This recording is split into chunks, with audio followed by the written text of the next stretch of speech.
Welcome to Banks Unboxing, where every day is Christmas. Today, it's Turbosmart Wastegates.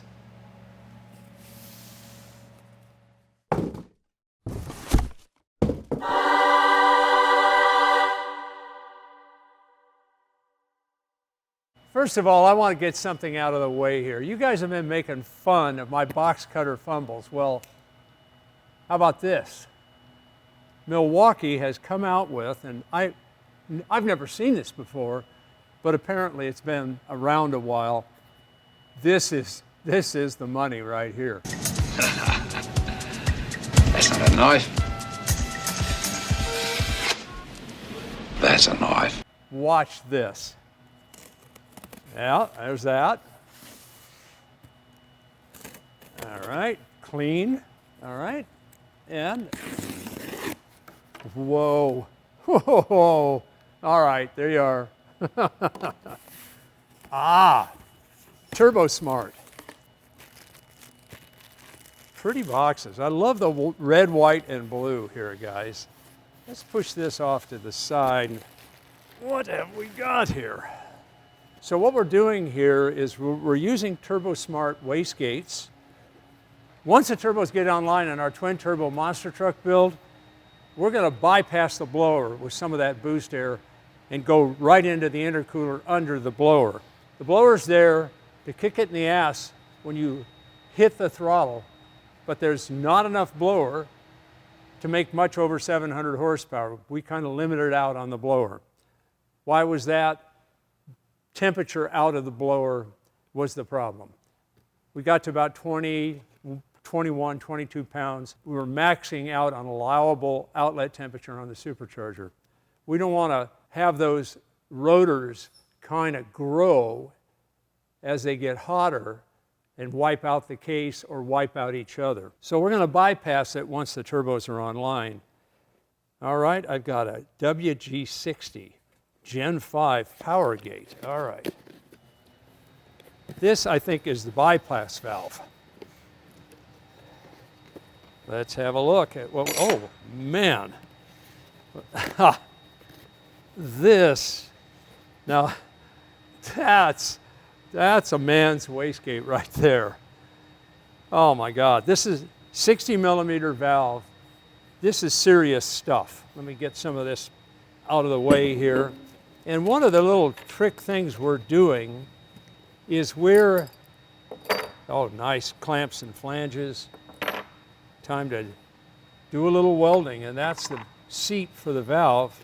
We're putting valve position indicators on the heads so we know how far off the seat the valve is at any time. So here's how a wastegate works. There's a diaphragm in here. There's a spring, so you used boost pressure to overcome the spring pressure and lift the valve off the seat. You can get real fancy with that. You can modulate that, and you can actually vary the boost at which it comes off the seat. So I think the spring in this one is set at about 26 PSI. In other words, 26 PSI boost will start to lift the valve. That's basic wastegate functionality. So here is the position sensor setup. Let's get that out of the bag. Come on, baby. There we go. That's cool. It's got a little integrated circuit built into it. So this is probably what's called a proximity detector. There's the upper end of the valve, so this baby screws in and gives us very accurate measurement of the valve movement. Cool little device. All right, what else have we got? This is one of the wastegates. Now, I like big head wastegates. And this is a 45 millimeter valve size, so it's a bit smaller, as you can see. But I've asked them to kind of custom make it so it's got a larger actuator head on it. The reasons for that have to do with instances where I've had a smaller actuator, which means the spring seat pressure and rate are lower, and got enough exhaust pressure going to blow the valve off the seat. When you go to more diaphragm area, you can have more spring. That thing does not come off the seat until you want it to. That's what that's all about. So if the head looks a little unusual to you, that's because that's the way I want it to be. And we've got two of these. That's the other one. And here we have, oh, I love this one. Blow-off valve controller, Big Bubba Sonic Sleeper Kit. What? Okay. All right. This is a blow-off valve. Ooh. Ooh. Darth Vader, eat your heart out. Oh my God. Look at that thing. Big valve, there's a piston that pulls up and opens this port.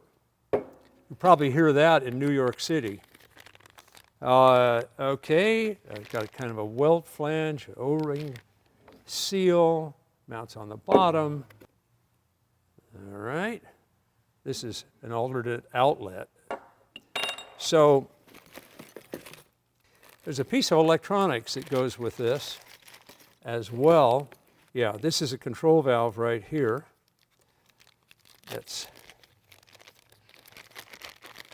Yeah. Okay, so this allows you to open this guy. As far as modulating it, we're going to use either the Turbosmart control systems or we're going to use our AutoMind ECM to run all this stuff. Currently, on the Killing a Duramax program, we're using a Turbosmart Wastegate and the Turbosmart controller, which is working out pretty sweet.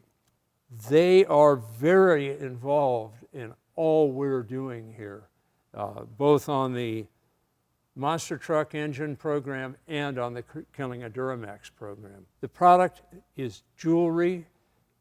The alloys they use for valve, for casting, the heat shielding they do to keep the head and the diaphragm cool, all of it's well thought out. Plus you can position the heads so that the fittings aim at any angle you desire. So these guys have really thought through what they make. I'm proud to run this stuff. So what do you think of the gear? Leave a comment down below, and I'll see you next week at our next unboxing.